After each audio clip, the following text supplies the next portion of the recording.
garden, and she That's doesn't even sad. waste time popping her ultimate. She has that shit on passively. Then she's like, "You dead ass thought you were beating me without drawing your sword?"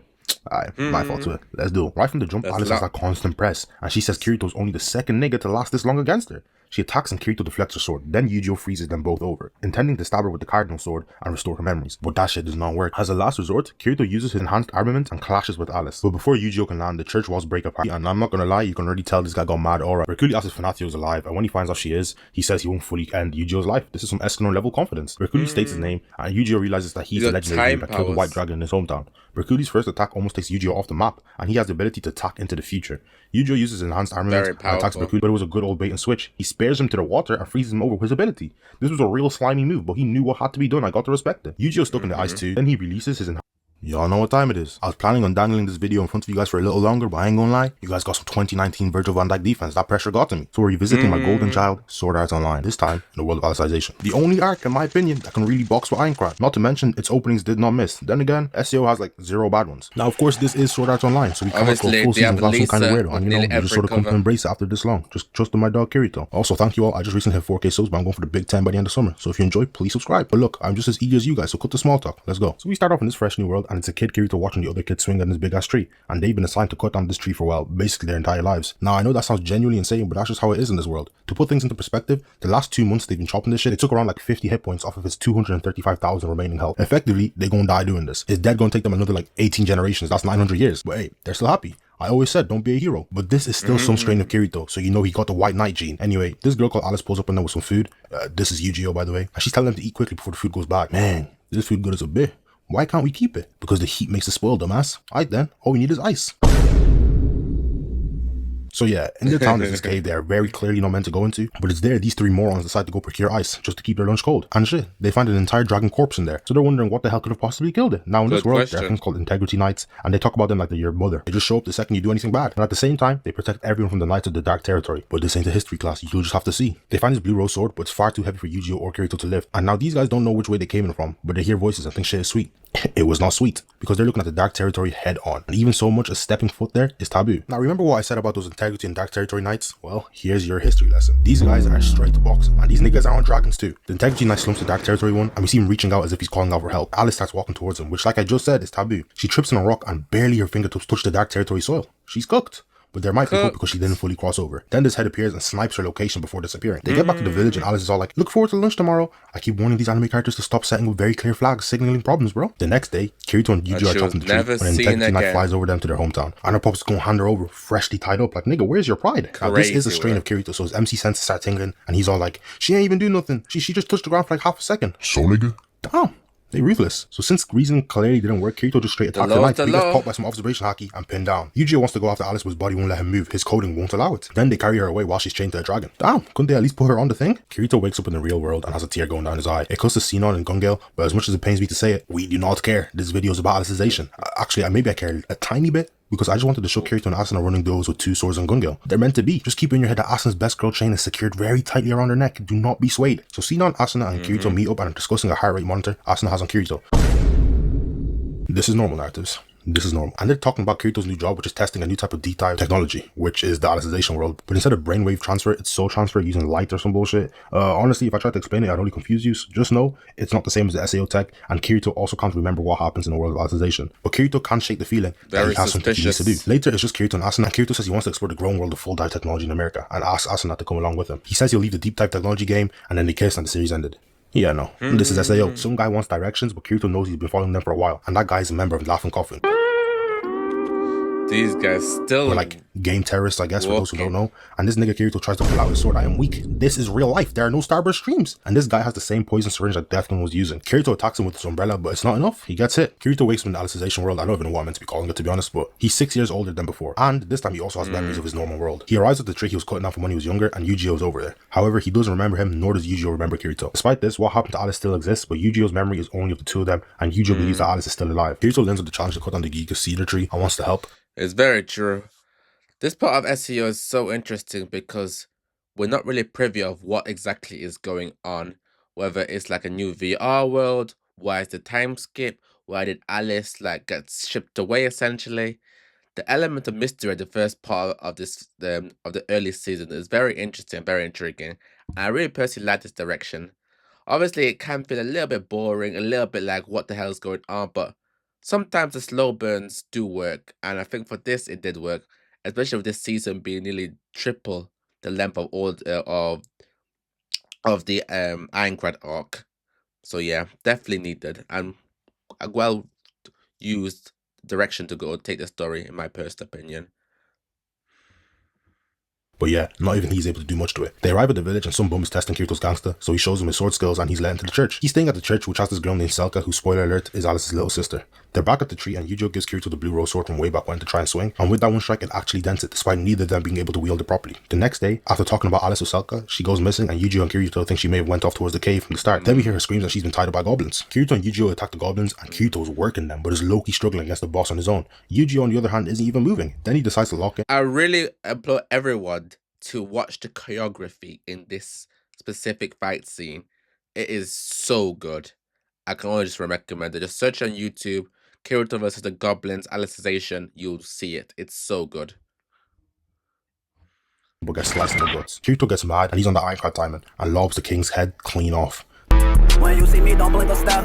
Moonwalk got head chop and he had to shave his hair. Selka can't heal Eugeo normally and has to save him using some of her and Kirito's life force. This White Knight met this nigga like 2 days ago. He always on this saving bullshit. Then he gets this feeling of Alice asking him to save her before blacking out. Kirito's object authority went up, allowing him to wield the blue rose sword, and now the tree's losing hella durability. Eugeo, feeling helpless, asks Kirito to train him with a sword, and before we know it, the sword cuts down the Giga tree. Eugeo gets to choose his next calling, and of course he goes with swordsman. Kirito and Eugeo say goodbye to Selka and travels to the capital the next morning. Back in the real world, Kirito's okay, but he's in a coma-like state. And hey, I was so invested in the underworld, I deadass forgot somebody tried to take this nigga off the Atlas. Suga and Asuna tried to visit Kazuto, but they aren't allowed, and the monitoring device Asuna has said Kirito's out of range. He was trying to help too, but I don't even really respect her, so we're skipping this. They end up at a helipad, so this nigga Kirito probably isn't even anywhere near them. And you talking about some, Daddy never stopped looking for you, so you have to look for him. Yes, let's compare the VR game to the entire fucking world. They send an email to Kayaba's assistant, and because Mr. Kikioka thinks she'll be helpful for his project, he allows her to come with her assistant to where Kirito is held. Except, this nigga is not her assistant, nah, it's Asuna. And hey, I was not familiar with her game, she got him.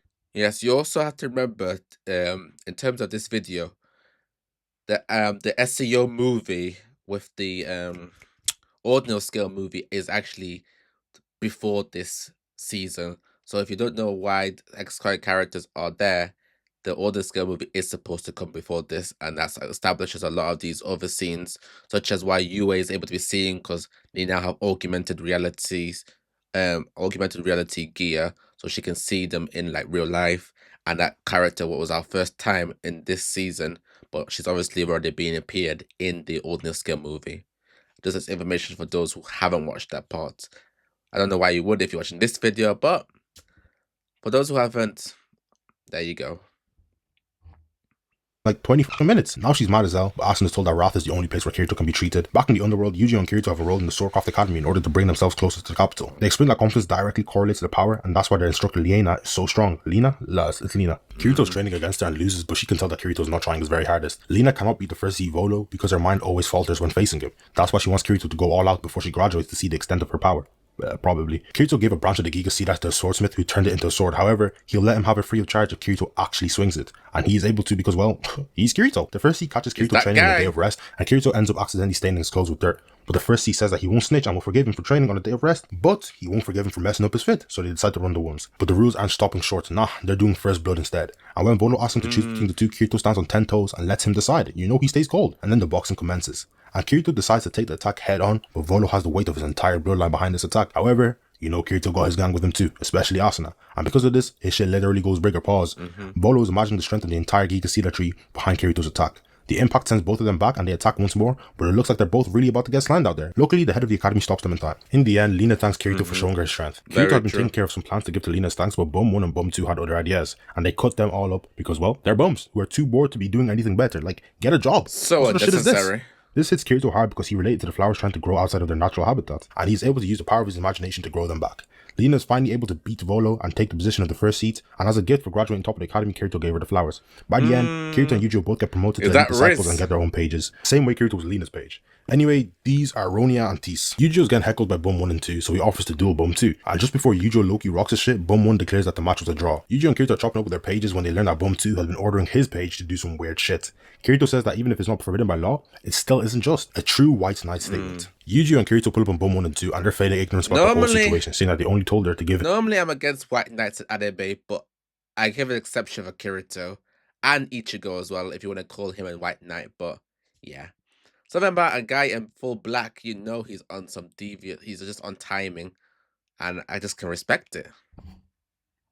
A massage in their underwear. So yeah, not entirely normal. Later teases in Eugeo's room and is relieved to hear that Bum 1 and 2 don't plan on making things worse and have stopped. Then she goes on to say that she doesn't want to end up marrying a man like that. Long story short, she asks Eugeo to win some tournament, become an aristocrat, so that can never become a possibility. And yeah, Eugeo agrees, but it's sort of an empty promise. After all, his whole plan is to save Alice from the Axiom Church. The next day, Eugeo and Kirito's pages are meant to arrive for lessons but are late, so Kirito leaves to find them. At the same time, Bum 2's page comes to Eugeo looking for help as Tease and Riona confronted Bum 1 and 2 because they were asking Bum 2's page to do some bullshit. Eugeo storms to the room and finds both of them tied up. They're about to essay these niggas under the pretext that they're punishing them as higher class nobles. As interfering would break the Taboo Index's rules, Eugeo can only writhe in agony and watches Bum 1 and 2 begin their weird behavior. I'm sure you do not need visuals, but here's a snippet. Eugeo forces himself to break through the coding, stopping him from moving, bursting his right eye in the process. And then he cuts off Bum 2's arm. Now, because Eugeo broke the law, he's able to be punished by Bum 1, but that shit is shut down by Kirito. During the class, you already know how Kirito gets down. He removes both hands from that bitch ass nigga. Don't mind my language, he deserves that. I don't kiss you. After that, Bum 1 starts tweaking out before his life force runs out. Also remember, in part of Ordinal Scale, the pain is actually, not Ordinal Scale, but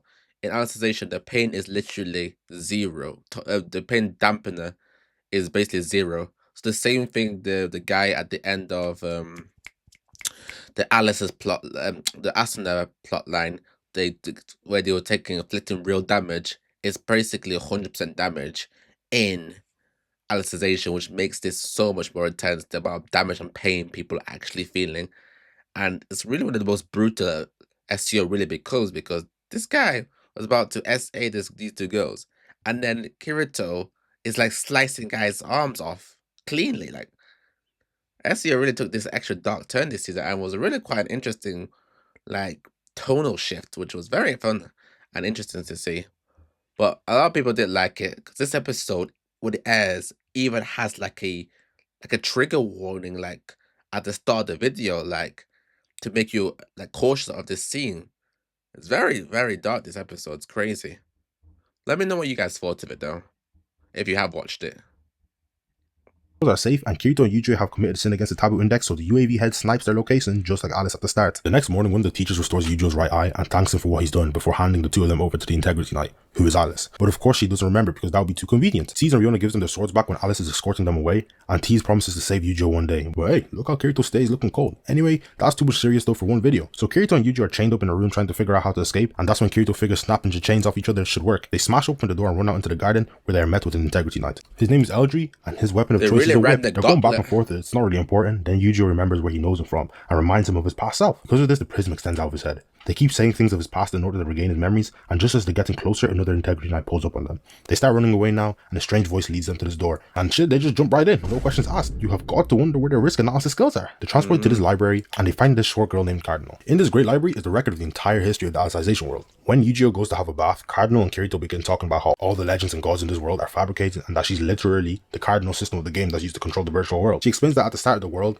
there were 4 Wrath staff who started the game, Wrath being like the company making the game anyway, and amongst them was one corrupt, unethical one, whose kids ended up forming all the nobles of the Axiom Church. Now they're the pontifex of the church and call themselves the administrator. Quinella was one of these kids, and long story short, she found out all the commands and started spamming that shit like it was the free money code motherload in the Sim 4. If you know, you know. Then she created the Taboo Index. She was about to keel over from old age, then she found the list of every command like ever, and yeah, she basically got now. But the Cardinal system stood as the only power rivaling her. After a long time being immortal, she started running out of brain space, so she put her memories in Cardinal's body. This ended up being a big mistake because Cardinal exists to fix any error, and she deemed that Quinella was an error in the game, so they just ended up fighting. However, Cardinal could not win, so she escaped to the Great Library outside the Administrator's role. Anyway, her ultimate goal is to restore the order of the underworld, so she needs Kirito's help. Cardinal gives them both a dagger that can override the Integrity Knights and Administrator's powers if they hit them. Kirito and Eugeo are transported to the army where their swords are kept, and they have a pretty fun touch about the whole system is that the commands are actually in English, which is basically she's having to learn the English language, which is that extra touch what makes it very interesting when you watch it in actual subbed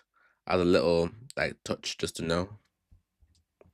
Themselves to some new fits, and of course both of them got their colors lined up right in front of them. As soon as they walk out the doors, they're met with an Integrity Knight, and he pops his ult right from the jump. He shoots his bow and pierces straight through Kirito's ice wall defense. Kirito starts spinning his sword to block the attack, but can't stop it fully. And when he's knocked back, Eugeo takes the chance to jump in, his own sword ability cancelling the flames and freezing the Integrity Knight. The Knight is intrigued with their attacks and ice versus fire. Then he warns them that the Integrity Knight's waiting for them at the 50th floor. His last request is that he wants Kirito and Eugeo to kill him before he's executed for failing to carry out Quinella's orders. He is also the same Knight that took Alice way back then. So nigga. However, his memory has been erased of ever doing it. Kirito urges him to remember his past, and they spare him. Then they're met with these two maid kids. Kirito says he's not good with kids, and delegates the task of talking to them to Eugeo, but yeah, we already know you can get backdoored at any moment in the world of SAO. These two harmless kids are actually Integrity Knights and stab Kirito and Eugeo. Poisoning them, they bring them to the 50th floor where the second Integrity Knight, Fernatio, along with 4 other Integrity Knights wait. But suddenly, the two girls are cut and get paralyzed themselves. Turns out Kirito had used an anti-poison recital before they engaged because of his suspicions. He's already he can't that play guy. with anybody, he's been in this game for too long. And while Kirito's paralysis is wearing off, Kirito's running the flame. He has all a little callback for how he was poisoned in season 1.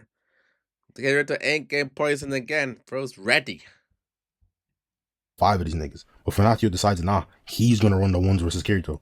He used the power of the sun's light reflecting to fire straight lasers at Kirito. And they're real life Swiss cheesing him. He has actual holes in his body. Fernatio's shit talking about the nature of his ability, and because of that, when he goes to fire his killing blow, Kirito forges a mirror and reflects it back at him. This is why you gotta shut him when you aren't being spoken to, bruh. And the attack then reveals Fernatio's true identity, which is a woman. And now she feels like Kirito won't fight her seriously because he knows this. However, his hands are rated E for everyone after all. He's boxed with Asuna plenty of times. He knows them women stay strapped. Pause. And they're fully moving out there. I could tell you box for the love of the game. No man has ever tried to slash my detestable face on the gang. Shawty, why? You know damn well you were bad as hell. You even got lipstick on. But these hands are for everyone. And then Fernatio pops her ult. But that shit's basically a nuke. She's actually hurting herself too. Kirito runs in to stop her, and then Eugeo got the perfect timing with his ultimate. He freezes everyone over. But it's not enough to stop her. And look how Kirito walks in front of him. He stays too clean. He talking about some, I have to save her. And this is where we get to see Kirito's real steez, his very own ultimate. He cancels her shit out with his dark vines, but he collapses right after.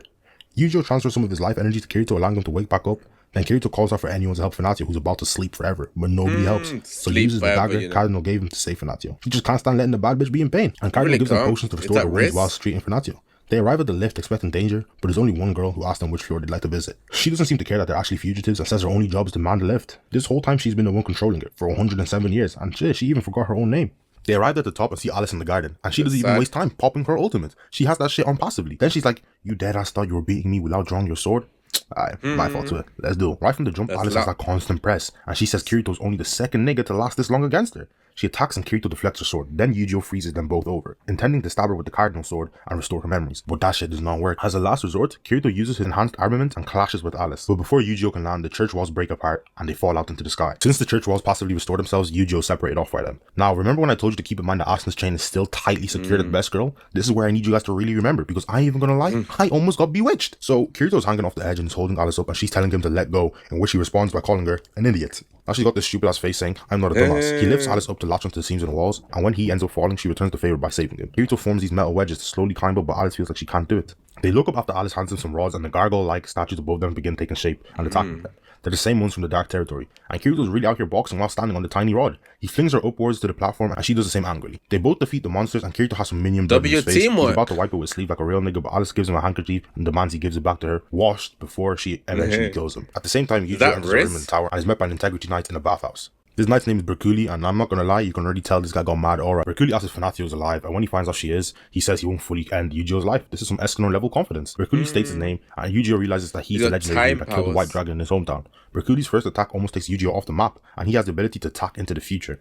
Eugeo uses enhanced armament and attacks Berkuli, but it was a good old bait and switch. He spares him to the water and freezes him over with his ability. This was a real slimy move, but he knew what had to be done. I got to respect it. Eugeo's stuck in the ice too, then he releases his enhanced armament's second phase. The blue rose absorbs the life of whoever's caught in its ice. He begins to inform Berkuli of his past, and Berkuli seems to agree he couldn't tolerate the story of him being a knight summoned from the heavens. Then, this glob dives into the room, who I'm very tempted to call bum number 3, but he's actually the Prime Senator. He reveals that he knows Berkuli was holding back against Eugeo, and that it counts as treason because he didn't defend the Pontifex. Wow. But yeah, the Senator has the ability to just straight up petrify people and turn them into stone. The whole time this is happening, Kirito and Alice are sharing steam bones waiting for the sun to come up, like, nigga, go and help. But it's here, he lets slip that Alice actually has a younger sister. Then she presses him for more information, and he tells her about her past. After recalling things Berkuli had said too, she agrees to reject the Pontifex. And because of this, the barrier to objecting the church begins in her eye. And we know how this shit ends. Her shit just bursts. Eugeo wakes up and finds himself next to the Pontifex Quinella. Cardinal warns him to run, but he's just looking at her like a dumbass. Then she wakes up and she gets straight to the gaslighting. She's saying he got no friends, his pops don't love him, and his best friend took his main squeeze right in front of him. Now that I'm thinking of it, this is just like Kakashi Obito and Rin. Anyway, Eugeo gets successfully gaslit, and now Quinella is offering up the yams for him to join her. And shit, he got no defense. He starts reciting the command to become an Integrity Knight on the spot.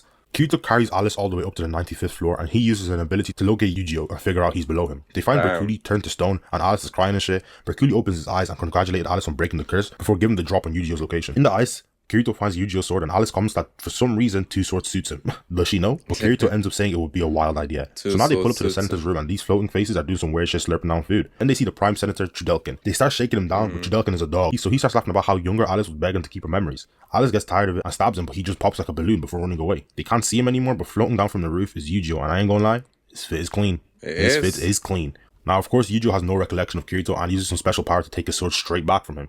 And Kirito declares he's not ready to lose to his student just yet. After all, he taught Eugeo all the shit he knows. After they exchange a couple of strikes, Kirito shows Eugeo a little bit of his bag with his new move. He knocks Eugeo's sword out of his hands and is about to follow up, but Eugeo forces Kirito back with some magic attack. Alice asks if she should step in, and she must not know who this nigga is. Kazuto Never Duck of Fate Kirigaya has defeated Fiara God before, and this is no exception. And now Kirito is walking Eugeo down while telling him his every memory. And when he sees his fine shit Alice, his little memory prism comes out of his head. But then he starts smiling and pops his ult, freezing both of them over before floating back up on some cool shit. Eugeo comes back to the Pontifex, and this nigga under 2000% snowbunny mind control. It is over.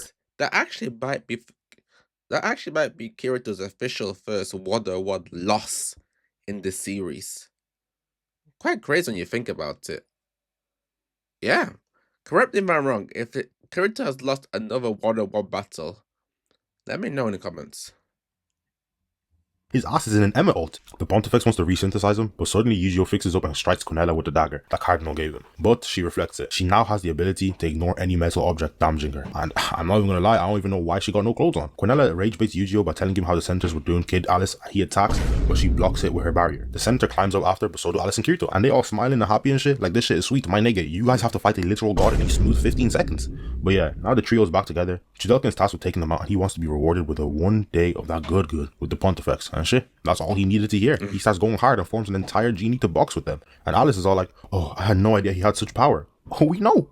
But this guy got the opportunity of a lifetime. This is just human nature. Now, I'm not even gonna front. They packed this guy in like literally 2 minutes. It was kind of sorry. So let's just skip to the good shit. Oh, actually, Kirito's fit does change his OG Iron Card one, and Chudelkin just gets straight kebab. Hey, look how she just flings Chudelkin's body after I'm dead. They yapping for like 50 minutes, but we do not care. This video is about Kirito and Eugeo Steez and Alice, sort of. Anyway, Quinella makes a sword golem using perfect weapon control on like 30 weapons. It begins attacking, and Eugeo shell shock, so Alice blocks it.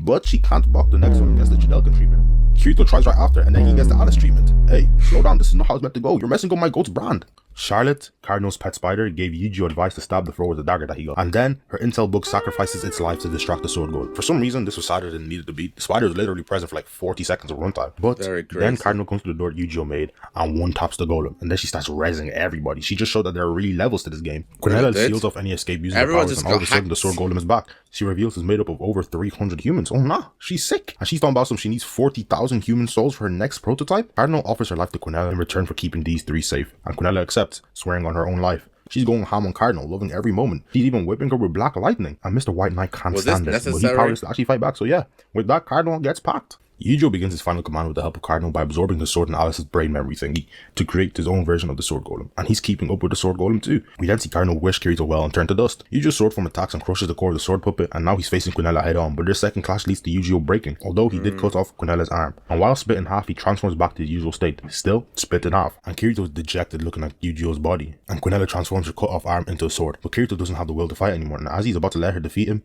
Alice jumps in the way, a sight that he's all too familiar with. This time, his body won't let him make the same mistake, and he blocks Quinella's attack. Alice is worn out, and she goes unconscious. Now it's good old fisticuffs. Kirito is running the ones one more time, so you know he has to put on the OG fit. After all, the situation isn't too different to the last time. Kirito's Iron Card skills aren't even working either, as there's nothing in the world that Quinella doesn't know. She even uses Asuna's own attack against Kirito, her follow-up being one of Klein's moves. Eugeo calls out to Kirito who's getting work, and they both remember that they actually knew each other the whole time, and the way they're approaching each other, I deadass thought they were about to kiss, no funny shit. Eugeo transfers his remaining life force into the sword, creating the Blood Rose sword, and Eugeo closes his eyes for the final time. And I know it's sad, but we're gonna have to change the tempo. Kirito got 2 swords now, and 2-sword Kirito has never dropped a round in his life.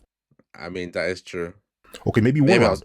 And Kirito's actually pushing Quinella back. Kirito lunges at her and they both trade arms, but Kirito got 2 swords and he gets her right in the chest. Quinella's on her last legs and runs away vowing to meet Kirito again, even in the real world, and Kirito's too weak to follow her up. But Quinella forgot one thing. The sort of thing a nigga with nothing to lose can do. Yes, The Prime Senator is alive and kicking, and jumps on Quinella asking her to be taken too. Except this, he just bursts into flames, killing them both. We get the shot of Quinella looking down on the underworld, and I don't know, for a fraction of a second, actually Loki had me feeling bad. Kirito walks up to the dying Eugeo, and his attempts of healing are futile. Eugeo musters up the strength to speak and tells Kirito to stay cool. Damn, he decided better this way, as he still wanted to bring Alice's memories back to her, but Kirito wanted the new Alice to live happily. Kirito pleads with Eugeo to at least fight him to the side, but he doesn't have the strength. Cuts back to a memory of Eugeo's birthday present given to him by Alice and Kirito. The memory of Alice and Eugeo will be going separate from Kirito, but they'll live on forever in him. Eugeo asks Kirito if he's still there, and imagines himself looking up the night sky at the bottom of the Giga Cedar tree, before telling Kirito to name his sword the Night Sky Blade, and with that, Eugeo turns to dust.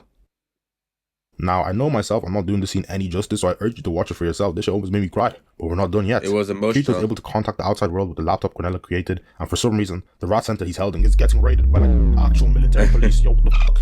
Kikuoka's under pressure and asks Kirito to deliver Alice to the world's end altar. The military guys sever Kirito's real-life power supply, and he sees Asta floating towards him. And I'm pretty sure that shit just fries his brain. And with that, I'm ending the video there. Yeah, I know, there's still season 4, but do not worry. I'm gonna get that to you guys as soon as possible. Bro. This was a longer video, so I only know if y'all like this if you tell me. Sorry for the narration of the last fight too, but Quinella's literally naked for like 80% of it, so I can't even show it properly. But hey, there are no bear pontifexes in the next season, so we should be good. If you made it this far, let me know your favorite SAO opening. I'm stuck between number 1 and number 3. Also, make sure to like and subscribe. The full series of the episodes before this are right there on your screen. But hey, it's been Narratives. Peace. Thanks. Good video. I do really... Very, very good video. I do like watching these old recap videos of shows I haven't watched for years. And I'll always have a special love for SAO, as I do put it, with Attack on Titan, Naruto, and The Promised Neverland having the best episode 1s in all of anime, and that's just really set my love for all these series, no matter how much hate they may get from one fan base to another.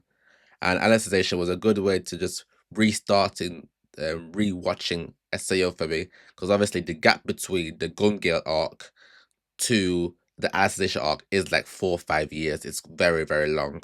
So it's like, it was a good way to rewatch some of my favorite characters and favorite fight scenes, because I always put, in terms of sword art and sword skills and sword choreography in anime, SAO is literally, I personally think, is the best. In terms of how smooth the choreography is, the clashing blades, the tactics, the swinging, the sword skills, it's truly a great series. But that's been the video for me today. If you want me to watch the next part, which when it does come out, let me know. I'm sure I'll get around to it. And if other kind of videos you want me to react to, I'm more than happy to do that as well. But that's been the video today. Thanks as always. Like, comment, and subscribe. And until next time, ciao.